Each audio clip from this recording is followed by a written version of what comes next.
광주 전남권 소식입니다. 연휴 마지막 날인 오늘 가족들과 함께 바깥나들이 준비하고 계신 분들 많으실 텐데요. 본격적인 가을 축제가 시작된 데다 실외 마스크 착용 의무가 전면 해제된 뒤 맞는 첫 주말이었던 만큼 어제도 축제장과 행사장은 인파로 북적이었습니다. 김혜린 기자입니다. 화창한 하늘 아래 드넓은 운동장. 캄보디아부터 베트남, 미얀마 등 6개 국가 이주 노동자와 가족들이 모였습니다. 운동회의 묘미는 단체전. 단체 줄넘기 3번을 못 넘기고 실수 연발이지만 웃음이 떠나질 않습니다. 고국 땅을 떠나 오랜 시간 한국에 살면서도 이렇게 한자리에 모인 건 처음입니다. 제가 여기 와서 다른 나라 만나고 재미있게 놀고 사람 만나고 엄청 신나게 놀았어요. 네, 좋아요. 줄넘기도 하고 맛있는 것도 먹고 노니까 엄청 기분이 아주 따봉이에요. 5.18 민주광장이 사람들로 북적입니다. 동화 이상한 나라 앨리스 속 거대한 채셔 고양이가 퍼레이드를 시작합니다. 이상한 나라에 오신 여러분 환영합니다. 시민들은 익살스러운 춤과 노래에 몸을 맡기고 동화 속 주인공들과 함께 광장을 누빕니다. 한켠에선 병뚜껑을 플라스틱으로 재활용하는 체험이 한창입니다. 아이들은 자연스레 기후 위기를 실감합니다. 약간 슬픈 기분이 들었는데 왜냐하면 플라스틱이 우리 곁에 너무 많이 다가와서. 주말이어서 아이들과 좋은 시간 보내려고 나왔는데 유익한 체험을 하게 된 것 같아서 좋은 것 같습니다.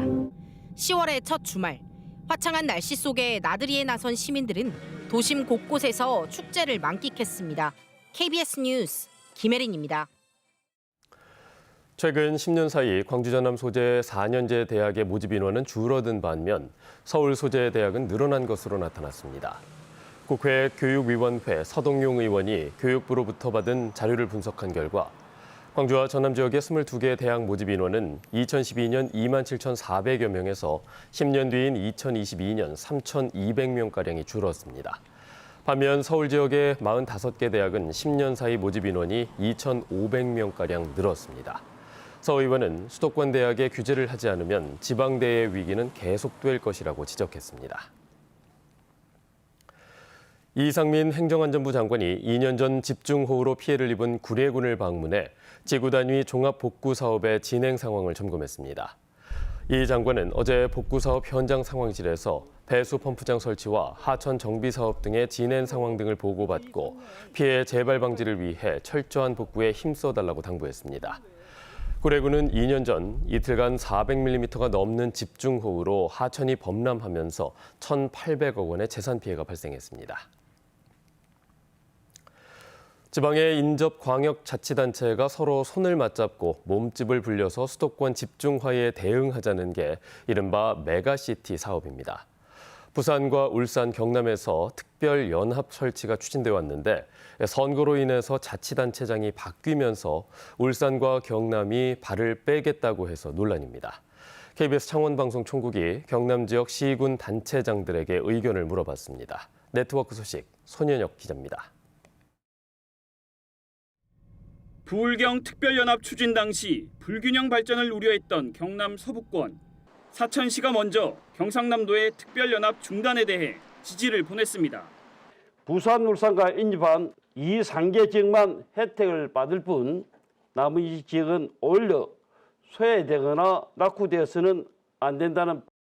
이어서 진주와 의령, 함안, 거창, 함양도 발빠르게 경남도의 정책 전환에 동조했습니다. KBS가 나머지 12개 시군단체장의 입장을 물었습니다. 공식 입장을 낸 6개 시군과 함께 밀양과 합천, 산청, 양산이 경남도와 뜻을 같이 했습니다. 창원시와 통영시는 특별연합을 반대한다면서도 행정통합에 대한 입장은 유보했습니다. 김해시와 거제시는 특별연합 유보, 행정통합 찬성입니다.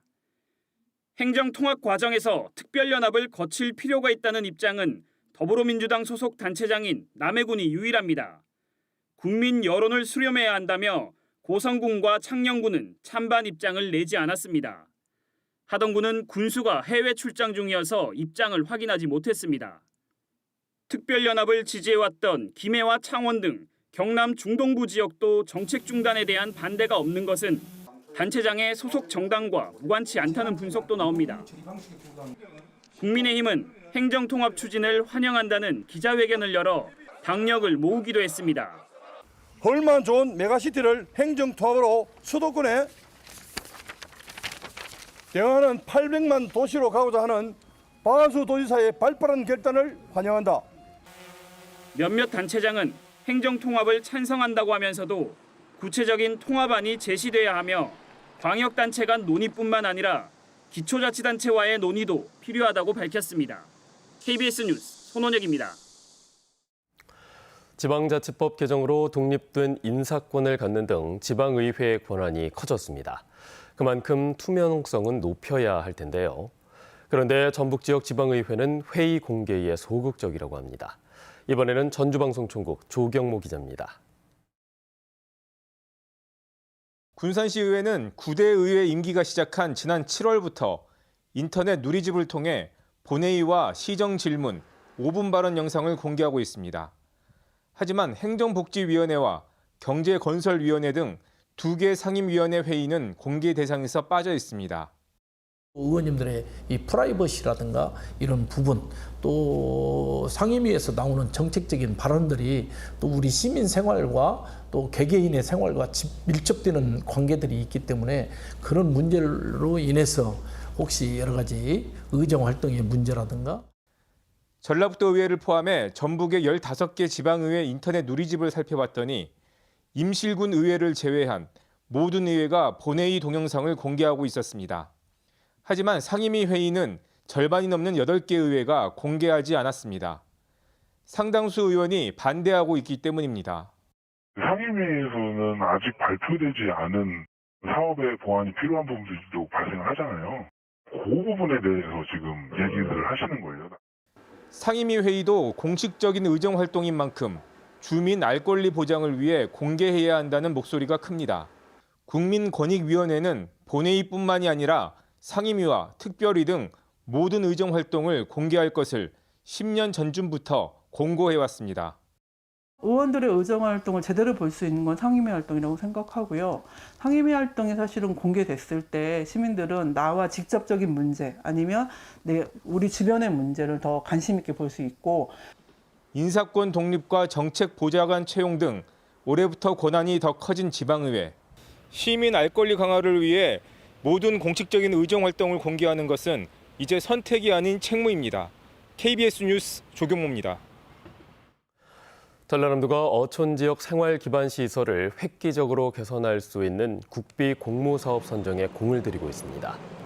전라남도는 올해 연말까지 공모하는 해양수산부의 어촌 신활력 증진 사업에 도내 20여 개 사업 선정을 목표로 하고 있습니다. 신활력 증진 사업은 어촌의 소멸을 막기 위해 생활 편리성을 개선하는 사업으로 전남 지역에서는 15개 시군, 44개 지역에서 사업 공모를 준비하고 있습니다. 광주시가 농민수당 60만 원 지급을 확정하고 관련 절차에 들어갔습니다. 광주시는 내일 지역 농민단체 관계자 등 11명으로 구성된 농민수당 도입을 위한 논의위원회의의 첫 회의를 갖습니다. 이날 회의에서는 수당 지급을 위한 조례 제정과 지급 기준, 범위 등을 논의할 예정입니다. 앞서 광주시는 지역 농가당 1년에 60만 원을 지급하기로 확정했습니다.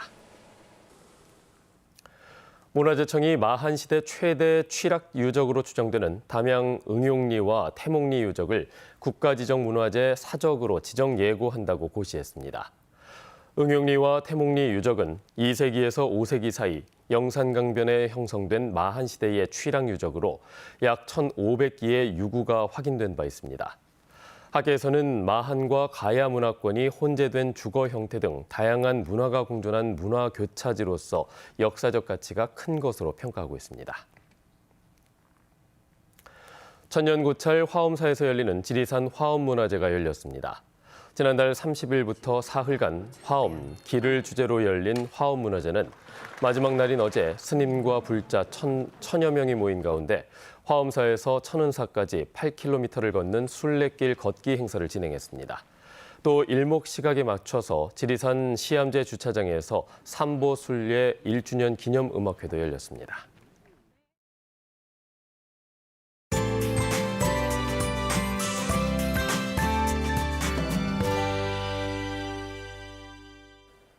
개천절인 오늘 하늘은 다소 흐리지만 늦더위는 여전하겠습니다. 오늘 광주의 한낮 기온이 29도까지 오르면서 어제와 비슷한 더위 보이겠습니다. 다만 내일 낮부터는 북서쪽에서 찬 공기가 유입되면서 기온이 큰 폭으로 떨어질 텐데요. 내일 낮 최고 기온 21도, 모레 아침 기온은 12도까지 내려가겠습니다. 기온 변화가 큰 만큼 건강관리 잘 하셔야겠습니다.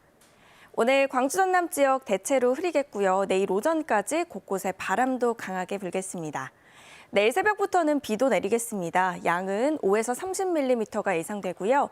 대부분의 광주 전남 지역은 내일 오전에 그치겠지만 전남 동부 지역은 내일 낮까지, 전남 남해안 지역은 내일 오후까지도 이어지는 곳들이 있겠습니다.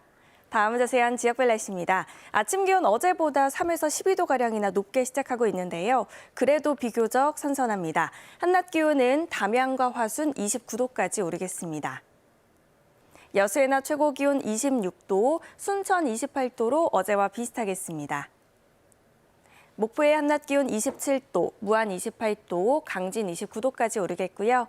신안을 비롯한 도서 지역은 26도에서 27도가 예상됩니다. 서해남부 먼바다는 물결이 최고 2.5m로 다소 높겠고요. 내일은 바람도 더 거세지고 물결이 최고 4m로 매우 높겠습니다.